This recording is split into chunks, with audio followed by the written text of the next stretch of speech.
Ndodhemi në aeroportin ndërkombëtar të Vlorës, tashmë të klasifikuar edhe me kodin nga IATA VLO, apo jo Maxi, zyrtarisht.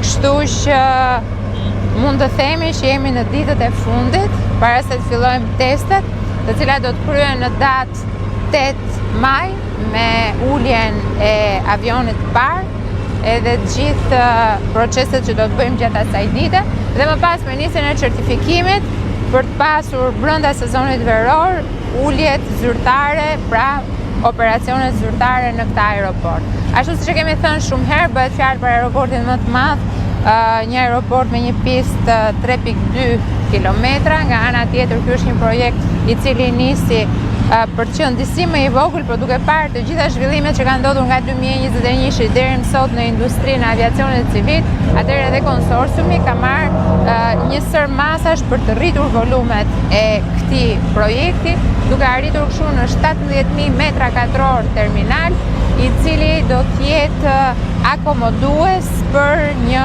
numër rreth 4.5 milion pasagjerë. Unë jam e sigurt që do duhet që ky terminal të zgjerohet shumë shpejt brenda dekadës së parë, pasi vetë shifrat e aviacionit sot flasin ndryshe.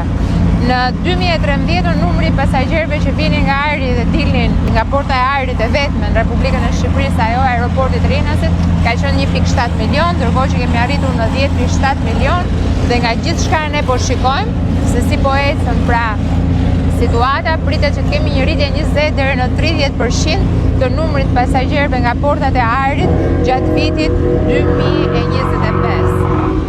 Në ndërkohë jemi duke u munduar që të mbyllim gjithçka në kohë dhe siç duket edhe në kamera, pasi kemi shumë zhurmë për të thënë të drejtën në kantier, duket që është një nga momentet më të rëndësishme për mbylljen e pistës.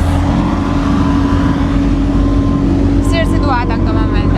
Kjo është momenti më kritik i punës. Pse? Sepse elementi më i rëndësishëm një operim të aeroporti është infrastruktura aeroportuale, ku bëhet fjalë për pistën, tekstu edhe qëndrimet. Si shikoni, sot ne jemi në fazën e hedhjes së shtresës së fundit të gjysmës së pistës për gjatësi. Ka mbaruar bankinat anësore, nëse ju e bani më ndihmën e fundit. Pra pista është e gjerë 60 metra, ku 75 metra nga zonë janë bankina mbrojtëse dhe gjësia e pistës është 25 metra. Ne presim ta përfundojmë shtresën e tretë të pistës nesër dhe nga pas nesër ne fillojmë vizimin e pistës. Ndërkohë që kemi vizitën e radhës së kontraktorit për të verifikuar forcën e fërkimit të pistës dhe forcinë e pistës. Jemi konfident sepse të cilët janë komponentë shumë të rëndësishëm për certifikimin dhe për madje edhe për të ulur avionin e parë. Kështu që prandaj këto testet do shoqërohen me një fluturim test për të verifikuar që të gjithë masat e marra në lidhje me pistën dhe pengesat e përreth aeroportit do të çojë kërkesa që procedura që do operohet të jetë e sigurt dhe e futurueshme. Shkëlqyer. Ndërkohë punë të tjera që na ngelet për bër, unë shikoj që rrethimi praktikisht sepse dallohet. Ky është një territor shumë i madh. Aeroporti i Vlorës është ndërtuar brenda 300 hektarëve, pra sipërfaqja është goxha e bollshme dhe distancat, duke pas parasysh që dhe pista është 3.2 kilometra, distancat janë të mëdha. Nëse do të shikonim në krahun ton të majt, pra duket kulla tashmë e përfunduar, ka akoma skelerin, e cila nuk na lejon që të shikojmë përfundimisht se si do të duket. Edhe terminali pra në momentet e fundit të vendosjes fasadës dhe gjithçka tjetër, por po flasim për një sipërfaqe të jetë madhe. Kështu që edhe distancat me sy ose nga hyrja deri për të arritur këtu në kantier duhet pak kohë. Unë nuk kam thënë ndonjëherë, po ky aeroport është planizuar për 100 vjet të ardhshëm. Pra po të shikoni, sot duket një aeroport relativisht i vogël për 1,5 milion, 2 milion, 4 milion e gjys, por kapaciteti maksimal i këtij aeroporti shkon deri në 20 milion, 30 milion. Ky aeroport do akomodojë dhe 3 modele biznesi të tjera, që është mirëmbajtja e avionëve, kargo dhe shkollat e aviacionit. Pra, dhe kjo e fundit ndalojmë. Ndërkohë që në pamje vazhdon të duket një kantier i cili është impresionues, për të thënë të drejtën, gëllon ky kantier dhe këtu punohet me 3 turne, ashtu siç e kemi kërkuar kontraktorëve praktikisht. Dhe nuk është një kantier do si do, është pista e një aeroporti ndërkombëtar.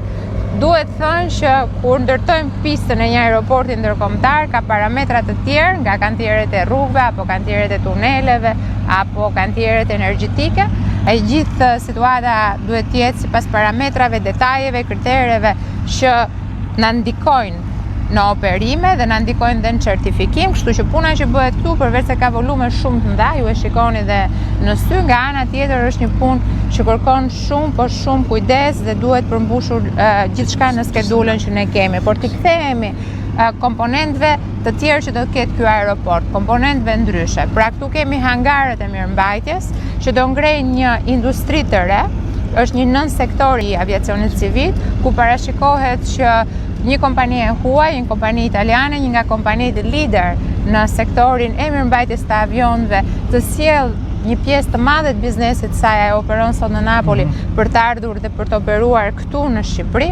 Nga ana tjetër kemi ngritjen e logjistikës, pra magazinat, cargo, sepse parashikohet që nga ky aeroport mos të kryen vetëm fluturime me pasagjer, por edhe fluturime me mallra, një tjetër pjesë e re e aviacionit civil, dhe e treta, ajo që tha dhe drejtori, ka të bëjë me një akademi. Akademia e Aviacionit Civil, e cila e ndërthurur me Akademinë e Aviacionit Ushtarak, që është një tjetër komponent që do na bashkohet këtu në Vlorë, do t'jap mundësinë e ngritjes së kapaciteteve të reja. Të gjithë këto aeroporte që ne po ndërtojmë, pra qoftë aeroporti i Tiranës, i cili tashmë i ka shtuar kapacitetet me disa fish, pra ka shkuar 40.000 metra katror vetëm terminali, janë shtuar 9 ajprone, pra vend parkime të reja, 2 prej të cilave janë të dedikuara për avionët që fluturojnë transoqeanikët. Nga ana tjetër, pista e Tiranës nga 2.8 ka shkuar në 3.2.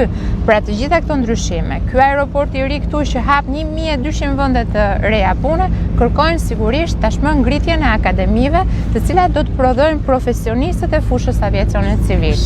Dhe këto akademi janë të aksesueshme për moshat nga më të ndryshmet, edhe për formime të mëparshme të gjitha niveleve. Pra nuk është e nevojshme të jenë thjesht inxhinier, mund të jenë edhe nga gjimnazi, pra pikërisht, gjithë gama e aviacionit duke nisur nga shërbimet ground, tek shërbimet e sigurisë, tek pilotët e ri, tek kontrollorët e trafikut ajror, që të gjitha këto dikur ne i bënim jashtë territorit shqiptar dhe jo vetëm ne, po dhe të gjithë rajoni, apo jo?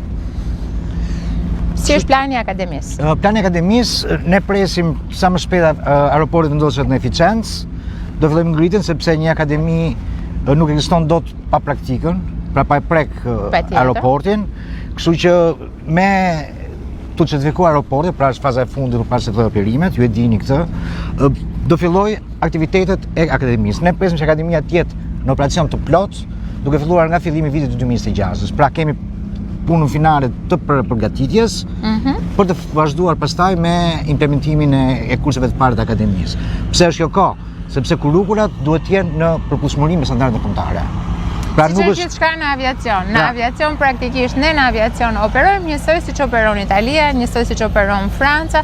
Ne jemi antar të Eurocontrollit, jemi antar të ICAO-s, përmbushim të gjitha kushtet, pra siç i përmbushin dhe shtetet e tjera, dhe mund të themi që kjo është industria e parë shqiptare, e cila është në përputhshmëri të plot me të gjitha kërkesat e Bashkimit Evropian, por edhe kërkesat ndërkombëtare, sepse aviacioni është një sektor ndërkombëtar. Kështu që tashmë të rinjtë e trejat nga i gjithë rajoni, jo vetëm i Florës, po dhe nga Fieri, madje edhe nga Tirana, për shkak të afërsisë që japin të gjitha autostradat sot dhe nesër në të ardhmen edhe hekurudhat, sigurisht mund të kemi edhe djem dhe vajza nga Tirana që vinë punojnë këtu, por qëllimi kryesor është që ata nga Vlora, ata nga Fieri të akomodohen në këtë aeroport që do jetë një nga nuklat e zhvillimit ekonomik dhe të turizmit më të fuqishme në të gjithë vendin. Shumë mirë, atëherë kemi edhe pak ditë përpara për të hequr gjithë volumet e punës, gjithçka duhet për të përgatitur për datën 8 dhe për t'i dhënë kohë vetes pastaj për 2 muaj të certifikimit, që do jenë edhe ato 2 muaj shumë të rëndësishëm, ku mbyllen gjitha detajet, ku autoriteti i aviacionit civil së bashku me koncesionarin do të bëjë detyrat e veta, me trupat që vijnë nga Bashkimi Evropian për certifikuar. Sigurisht këtu duhet të themi që kemi partnerë shumë të mirë partnerët italianë në gjithë të proces, pra për sa i përket pengesave ajrore dhe gjithçka tjetër, kanë qenë shumë aktiv. Aviacioni e nxit këtë bashkëpunim midis shteteve të ndryshme, sidomos ato që janë pjesë e Bashkimit Evropian dhe kanë ekspertizë në këtë fushë me vendet e tjera. Ndaj unë jam besim plot që ne do të kapim afatet edhe Vlora do të ketë aeroportin e saj ndërkombëtar, Shqipëria do të ketë një aeroport tjetër ndërkombëtar, ndërkohë që sigurisht qeveria shqiptare do të ketë mbajtur edhe një herë një premtim shumë të rëndësishëm që nuk ka të bëjë vetëm me aviacionin civil, por me të gjithë ekonominë e vendit. Shumë faleminderit, do shihemi këtu në datë 8 maj.